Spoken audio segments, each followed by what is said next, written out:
The air inside Steel Core Dojo was thick with the scent of sweat, leather, and ego.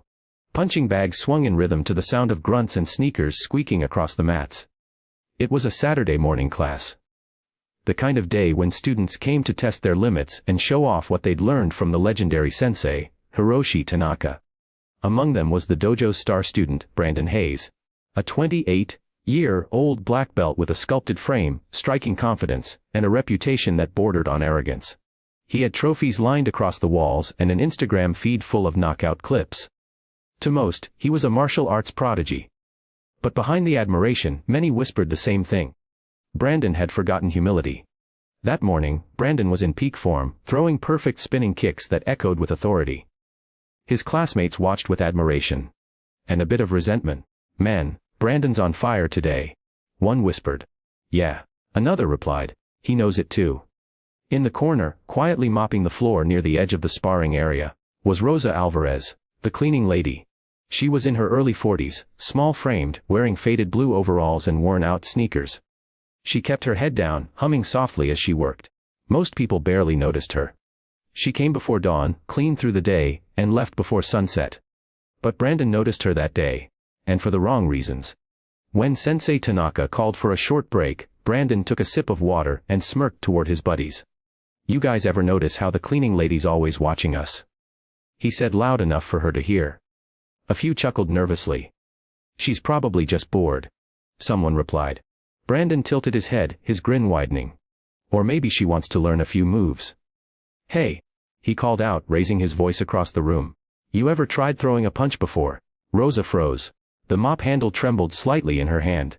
I'm just cleaning, sir," she murmured. Brandon's friends snickered. "Come on. Don't be shy," he teased. "We could use a new sparring partner." "Ever wanted to fight a black belt, Brandon?" Sensei Tanaka's voice cut through the laughter like a blade. The old man stood near the corner, arms folded, his expression unreadable. "That's enough." Brandon turned, feigning innocence. "Sensei, I was just joking." Tanaka's eyes stayed cold. "Martial arts is not a joke. It is respect."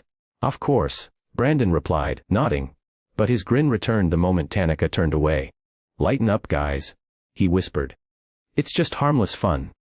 The dojo returned to training, but Rosa's face lingered in Brandon's mind. Something about her calm composure. The way she didn't react with anger, just quiet dignity, made him uneasy. An hour later, class ended.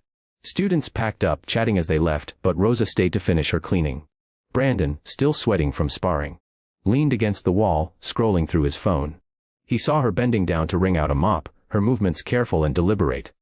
Impulsively, he said, "Hey, I'm serious.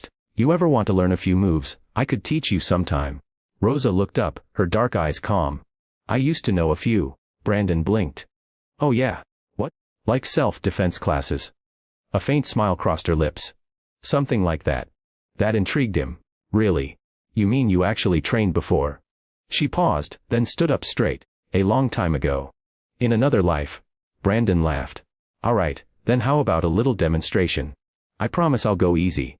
Rosa stared at him for a long moment. "You don't want that, sir." That only fueled his curiosity, and his ego. "Come on," he insisted. "One light spar. You can even use a broom if you want." Some remaining students turned to watch, sensing something amusing about to unfold. The room quieted with a mixture of anticipation and disbelief. "Brandon," one whispered, "you're not seriously gonna fight the cleaning lady?" "Why not?" he said, grinning. "Everyone deserves a shot, right?"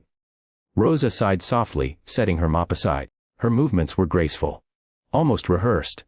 Without a word, she stepped onto the mat, barefoot, standing across from Brandon. Sensei Tanaka noticed from the other side of the room. But for some reason, he didn't intervene, he simply watched. "All right," Brandon said, cracking his neck. "Just for fun. Don't worry, I'll be gentle." Rosa didn't respond, she simply adjusted her stance. Feet apart, hands raised, body balanced. Brandon chuckled. "Oh, you even know a stance, not bad." Then he moved. A quick jab, slow enough not to hurt her, but fast enough to make a point. Rosa stepped aside effortlessly, her hand brushing his wrist, redirecting his energy. He blinked. "Lucky move," he said, trying again. This time with a light kick. She sidestepped, twisted her hips, and suddenly Brandon found himself off balance, nearly falling. The spectators gasped. Rosa stepped back quietly, bowing her head. "Are we done?" Brandon's pride burned. "Not even close," he said, lunging forward. But before he could blink, Rosa pivoted, her movement fluid as water. In one motion, she caught his arm, turned her body, and swept his leg from under him. Brandon hit the mat with a thud. The dojo fell silent. Rosa looked down at him, not with mockery, not with pride, but with quiet pity. "You're strong," she said softly, "but strength without balance is just noise." She picked up her mop, bowed to Sensei Tanaka, and walked out of the room. For a long moment no one moved. Then Brandon slowly sat up, rubbing his back, his ego shattered. He looked toward Tanaka, who still hadn't said a word. Just watched him with those ancient, knowing eyes. Finally, the sensei spoke. "Do you know who she was?" Brandon frowned. "What do you mean?" Tanaka's gaze drifted toward the door Rosa had exited. Rosa Alvarez once represented her country in judo, a national champion. "She trained under my teacher, long before you were born." The room went dead quiet. Brandon's jaw dropped. And for the first time in years, he felt something new in that dojo. Not dominance, not pride, but humility. Tanaka's voice softened. "Now tell me, Brandon, what did you really learn today?" Brandon couldn't answer. The silence said it all. The next morning, the atmosphere inside Steel Core Dojo was strange. Quiet, cautious, almost reverent. The usual clamor of laughter, thudding kicks, and banter had been replaced by whispers and wide-eyed glances toward the floor where it had happened. The story had already spread beyond the walls. By sunrise, everyone in the martial arts community seemed to know Brandon Hayes. The undefeated black belt had been humbled by the cleaning lady. Brandon walked into the dojo late that morning, wearing a gray hoodie pulled over his head. The students stopped mid-stretch to watch him enter. Some looked curious, some sympathetic, others just struggled not to laugh. He ignored them all, heading straight to his usual spot by the lockers. His reflection in the mirror didn't look like the same man. His confidence had cracked, and something raw had taken its place. When Sensei Tanaka entered, the room instantly straightened. "Bow," a senior student called. The class bowed in unison, but Tanaka's gaze stopped on Brandon. "Stay after class," the old man said quietly. The training began, but Brandon could barely focus. His mind kept replaying yesterday's humiliation. How Rosa had moved. How effortlessly she'd handled him. It wasn't luck. It was mastery, born of something deeper than strength. When class finally ended, Brandon stayed behind as the others left. Tanaka approached him, his movements deliberate, his silence heavier than words. "You let your pride blind you," Tanaka said simply. Brandon clenched his jaw. "I know. I didn't mean." "You meant exactly what you did," Tanaka interrupted. "You wanted to prove something. To her, to yourself, to everyone. But tell me, Brandon, what did you prove?" Brandon looked down. "That I'm a fool." Tanaka nodded slightly. "A lesson most never learn until it's too late." He turned and began sweeping the mats with a wooden broom, his posture calm. "Do you know why Rosa cleans this place?" he asked without looking at him. Brandon frowned. "To make a living, I guess." Tanaka stopped sweeping. "No. She does it because this dojo is sacred to her. It's where she rebuilt herself." Brandon hesitated. "What do you mean?" Tanaka leaned on the broom handle. 15 years ago, Rosa was at the top of her career. She competed in national tournaments. People called her the Silent Storm. But an accident took everything. Her leg was shattered during a championship match. Doctors told her she would never compete again. Her husband left. Her dojo shut down. She came here to start over. Brandon's stomach twisted. The image of her standing calmly, mop in hand, now looked different, no longer invisible, no longer ordinary. She trained here quietly, every morning before anyone arrived. Tanaka continued. She never asked for pity, she never complained. She rebuilt her balance, her strength, her peace. Brandon ran a hand through his hair. "I didn't know." Tanaka turned to him, his eyes sharp.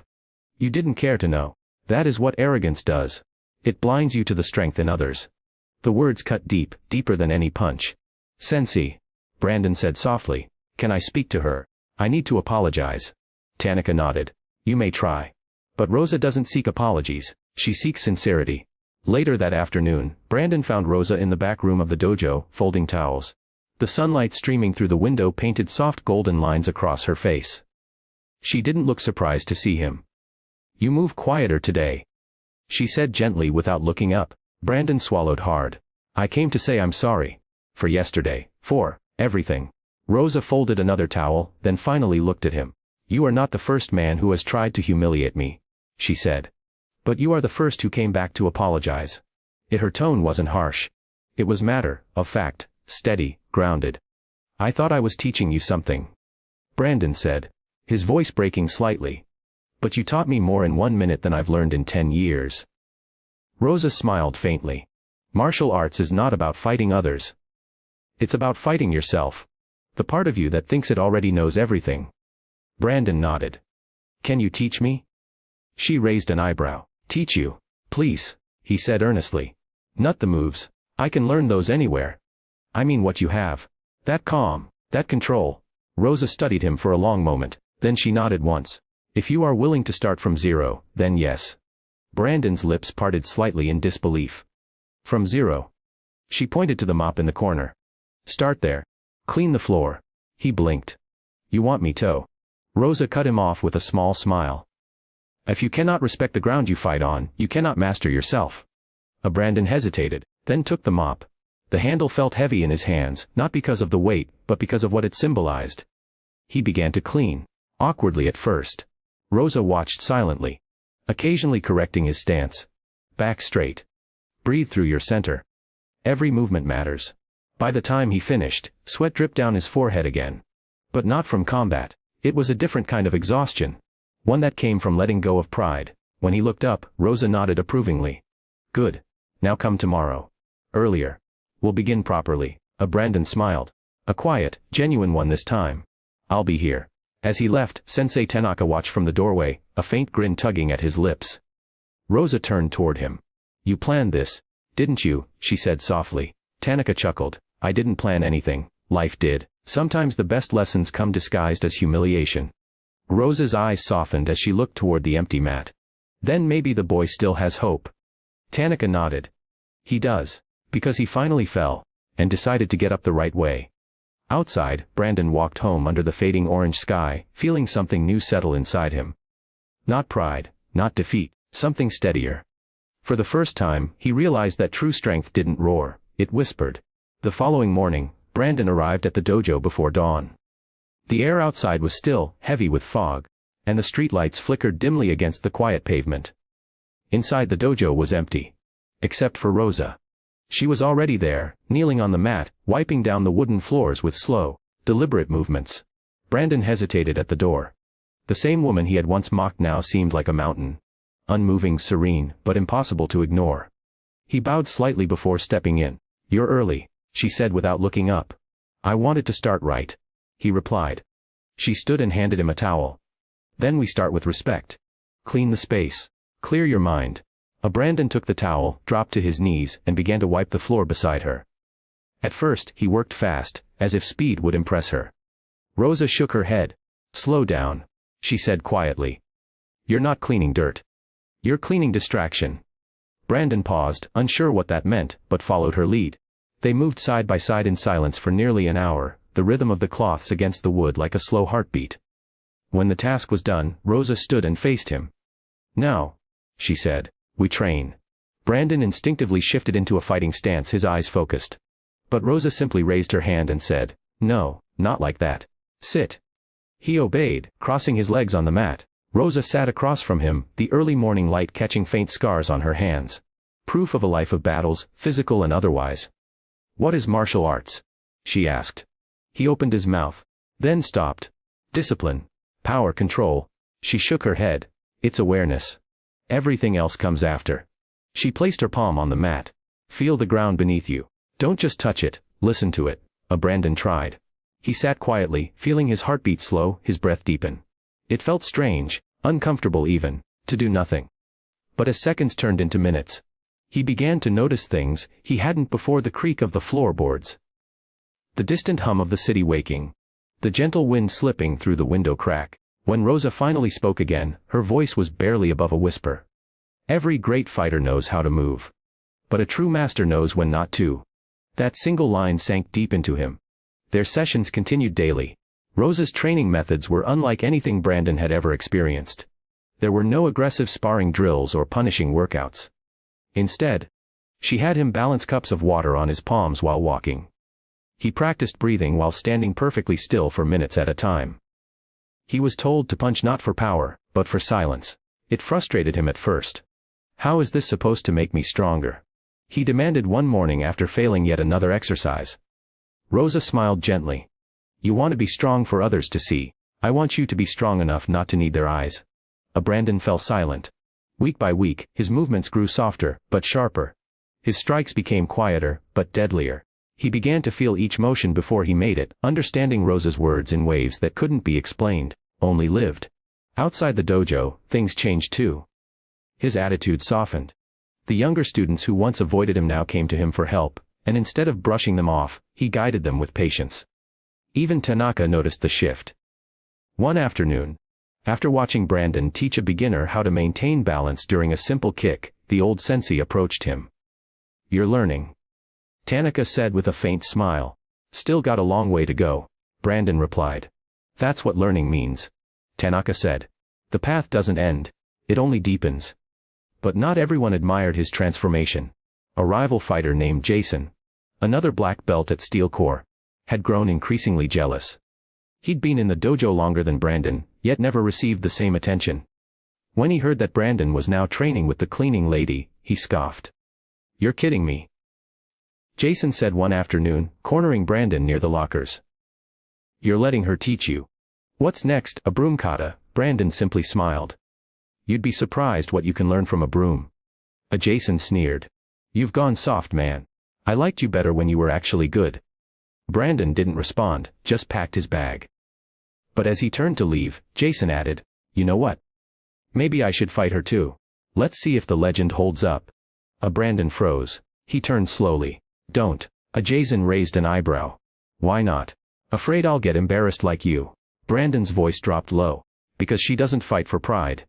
You wouldn't understand. Jason laughed. Sounds like fear to me. Brandon didn't rise to it.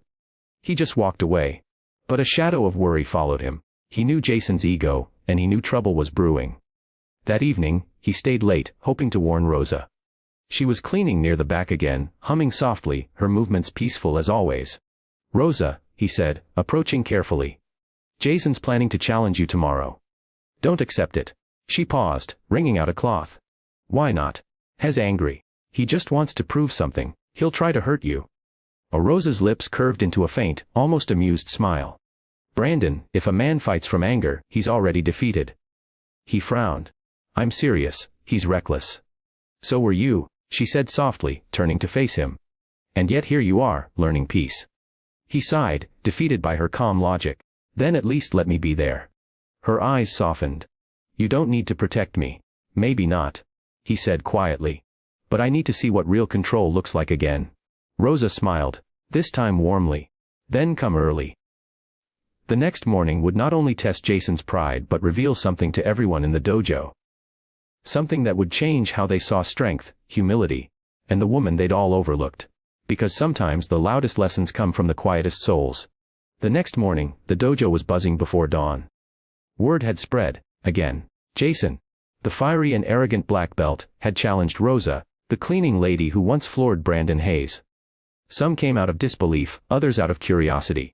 But all came to witness what they expected would be a short, humiliating match for her. The mats gleamed under the white ceiling lights.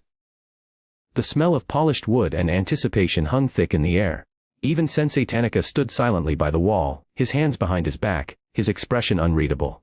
Rosa arrived quietly, as always, in her faded blue uniform. She wasn't wearing any special gear. No gloves, no belt, just a plain gi and bare feet. Jason, on the other hand, stood in full competition attire, his black belt tied tight, his knuckles wrapped, his ego practically glowing. When she entered, Jason smirked. Glad you showed up. I was afraid you'd back out. Rosa bowed politely. I don't back out of lessons. Good, he said, stepping onto the mat. Because I plan to give you one. Brandon, standing off to the side, clenched his fists.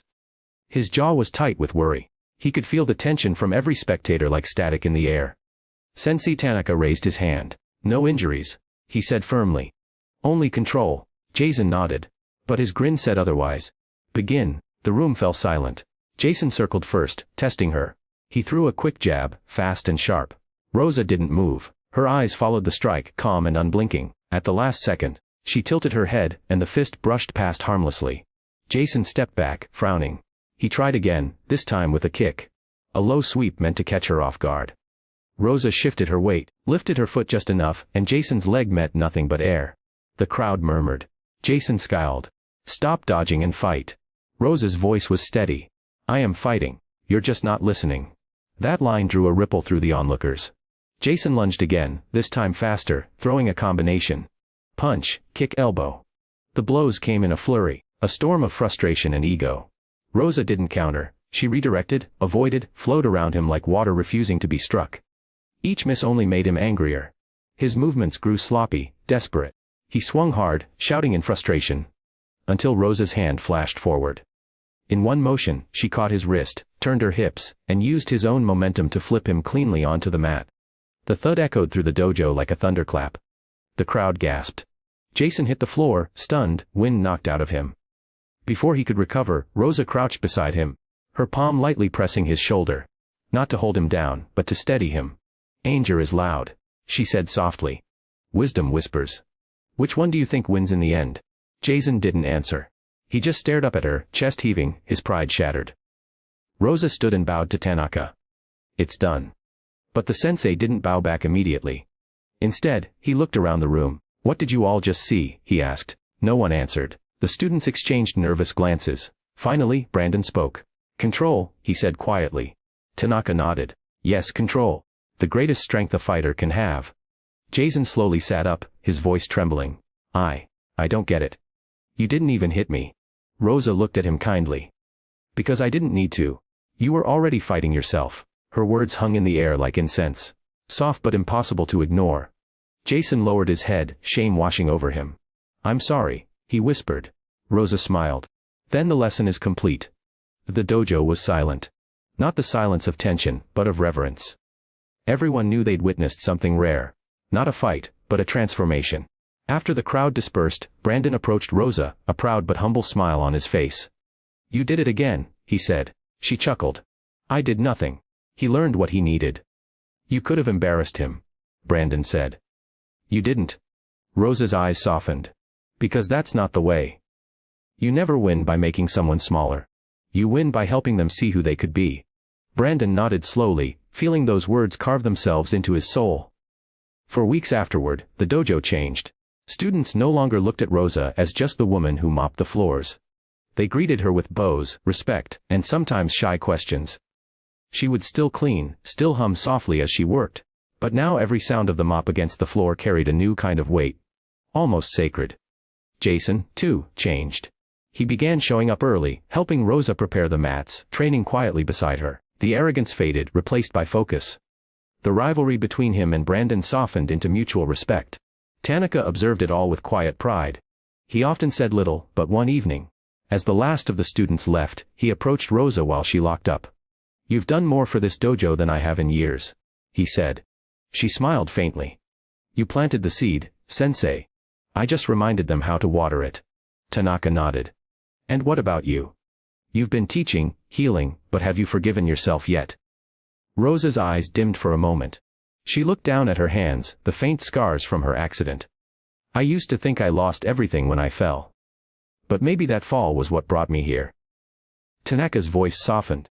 Then maybe it's time to stand fully again. The next day, Rosa made an unexpected announcement.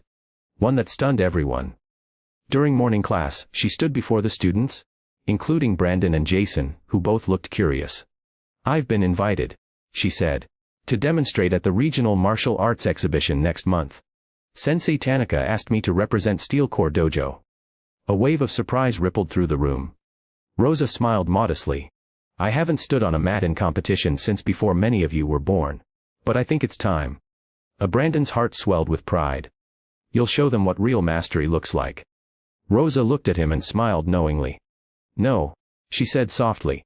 I'll show them what balance looks like. Little did anyone know, that exhibition would become more than just a showcase. It would be the stage for Rosa's greatest test yet. Because sometimes, life gives us a second chance not to win again, but to heal what broke inside us the first time. The day of the exhibition dawned with a strange stillness. A calm that felt almost ceremonial. Outside the city sports complex, A long line of spectators wrapped around the building, buzzing with excitement. Inside, the air was thick with the scent of sweat, adrenaline, and expectation. Competitors stretched, adjusted their jis, and murmured among themselves. Banners from different dojos hung proudly from the rafters, their colors fluttering like memories of past victories. It was the biggest martial arts event of the year. An arena filled with champions, judges, and cameras. And somewhere among them stood Rosa Alvarez, the woman who had once been forgotten by this very world. She stood quietly near the edge of the warm-up area, dressed in a plain white gi with no belt. Not because she didn't have rank, she simply refused to wear one. Her hair was tied back, her posture calm, her eyes distant but focused. Across the room, Brandon and Jason watched from the stands, both nervous and proud. Sensei Tanaka sat beside them, his face unreadable, though his hands rested tightly on his knees. "She's really doing it," Jason whispered. Brandon nodded slowly. "She's not just doing it. She's returning." The announcer's voice boomed through the arena. Next on the mat, special exhibition demonstration by Rosa Alvarez. Representing Steel Core Dojo. A hush rippled through the crowd. Many recognized the name. Some leaned forward, whispering to each other. Rosa Alvarez, the national champion who disappeared. She stepped into the spotlight, bowing slowly. The audience applauded politely, unaware of the weight she carried. For Rosa, this wasn't about proving anything to them. It was about facing the ghost that had haunted her for 15 years. When the match began, her opponent bowed. A young woman in her 20s, fast, strong, confident. The difference in age was striking, almost unfair. But Rosa didn't seem intimidated. The referee signaled. Begin. The younger fighter attacked first. Sharp, explosive strikes meant to test Rosa's reflexes. Rosa flowed around them, her movements light, almost ethereal.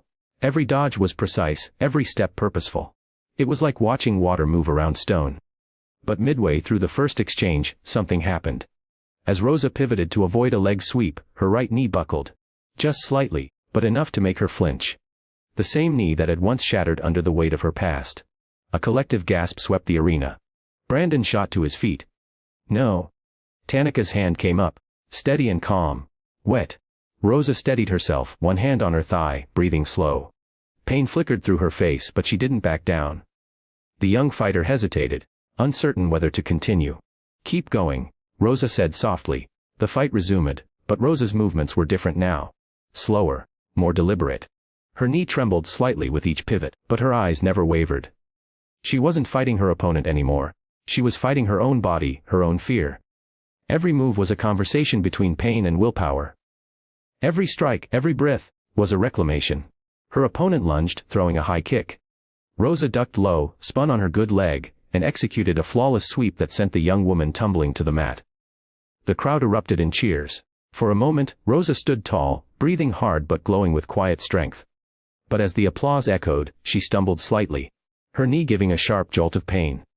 She caught herself, forcing balance, refusing to fall. The crowd's cheers softened into concern. Brandon's eyes filled with emotion. "Sensei, she's hurting herself." Tanaka didn't look away. "No," he said softly. "She's healing herself." Rosa bowed to her opponent and to the audience. "That's enough," she said, signaling the end of the match. The crowd rose to its feet. The applause was no longer polite, it was thunderous. People chanted her name, moved not by dominance, but by her grace, her perseverance. Even the judges stood to bow. As she left the mat, Brandon rushed down from the stands, Jason close behind. He caught up to her backstage where she sat on a bench, breathing through the pain. "Rosa?" he called, kneeling beside her. "You shouldn't have pushed it." She smiled faintly, sweat glistening on her forehead. "If I didn't push it, I wouldn't have known how far I'd come." Jason handed her a towel. "You were incredible. I've never seen anything like that." She chuckled softly. It wasn't about being incredible.